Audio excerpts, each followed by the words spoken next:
喺2025年，美國單方面加徵全球關稅，對中國嘅外貿、對外投資同內地經濟發展都產生多方面影響。但係喺數據顯示，我哋國家嘅經濟一直保持增長，上半年係達到5.3%。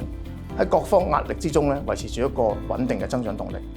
喺貿易方面，儘管對美國出口係頗受打擊嘅，對美國出口收縮，美國從我哋嘅第一大貿易夥伴下降為第三大嘅貿易夥伴，但係美國仍然係我哋國家主要嘅貿易夥伴。關稅並未導致兩國嘅貿易往來中斷，中美兩國嘅經濟發展依然係緊密相連嘅。另一方面，中國對歐盟同東盟嘅出口都上升，東盟已經成為中國第一大嘅貿易夥伴啦。總體而言，中國對外出口喺美國關稅影響之下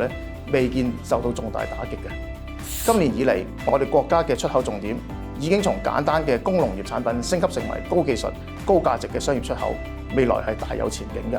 而大灣區係我哋國家最活躍嘅地區之一，無論係 GDP 總量啦，大灣區都抵得上一個中型國家。此外，世界知識產權組織喺9月1號喺香港發布2025年全球創新指數，深圳、香港、廣州創新集群超越咗日本嘅東京同橫濱集群，成為全球第一大創新集群。由此可見，無論喺量同質上高，中國嘅粵港澳大灣區都屬於全球首屈一指嘅發達地區。喺經濟逆境之中，對比其他地區，其實我哋嘅優勢係更加明顯嘅。